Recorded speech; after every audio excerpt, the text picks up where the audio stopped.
Okay guys, this is Unit 6, Segment 2. It's called DNA replication. DNA replication occurs in hundreds of places along that long strip of DNA. Remember how DNA coils up along the histones and makes those little beads and forms the chromosomes? So it's really coiled up tight. Well, when it relaxes, it's really long. And so when it replicates during the S phase of the cell cycle, it's replicating in all kinds of places along that big long strip. And it replicates in both directions, okay, until the whole chromosome is copied. It's basically making the other leg of the other side of the chromosome. There are 3 helpful enzymes that you're going to need to know. Enzymes, remember, are proteins, and proteins are one of the 4 macromolecules that you learned. So DNA is separated into 2 strands. It's unzipped by the enzyme called helicase. You should probably say that out loud if you're in an area where you can say it out loud. Helicase. That's going to unzip the DNA. The polymerase, DNA polymerase, is going to be what rides along the DNA strand after it's been split. So it rides along the one side and builds the other side. Okay, produces 2 new strands of DNA. And it follows the rules of base pairing. So A will always pair with T, and C will always pair with G. Then we have the enzyme ligase, and that is going to help connect the strands, the new strands. Okay, so it kind of links it, cinches it into place, locks it into place. So helicase, polymerase, and ligase. Now during DNA replication, each double helix of DNA is going to serve as a model or template for the new strand. Once it becomes unzipped, you've now broken the ladder in half. So you have half the ladder that's going to act as a template for the new half to be made.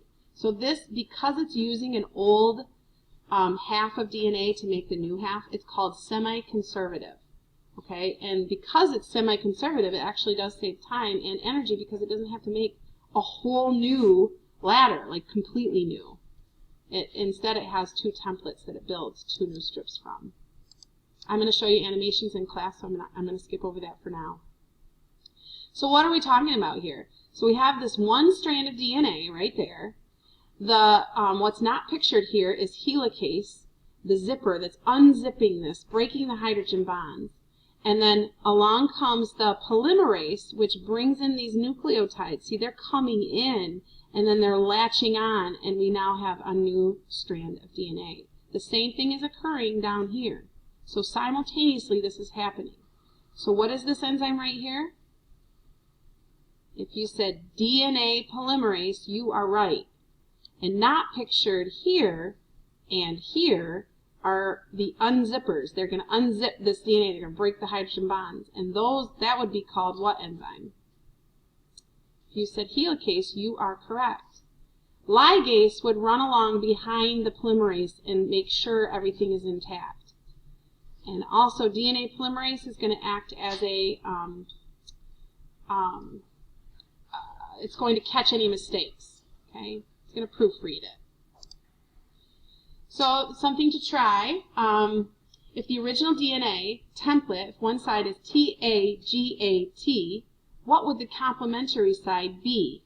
Okay, what would the DNA polymerase bring in? What would be the sequence of nucleotides? So if it has T here, it's going to bring in, if you said A, you're correct.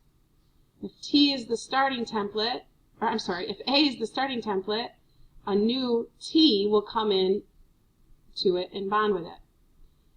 G will bring in C. A will bring in another T, and T will bring in an A. Say the 2 enzymes, and there is actually 3 enzymes used in DNA replication. They are, if you said helicase, you're right, DNA polymerase is the other one, and ligase is the last one. All right, if the replicated strand, if the new strand that's built, new side of the DNA is built, and the sequence is GATTAC, what was the original DNA strand? Remember the complementary base pairs.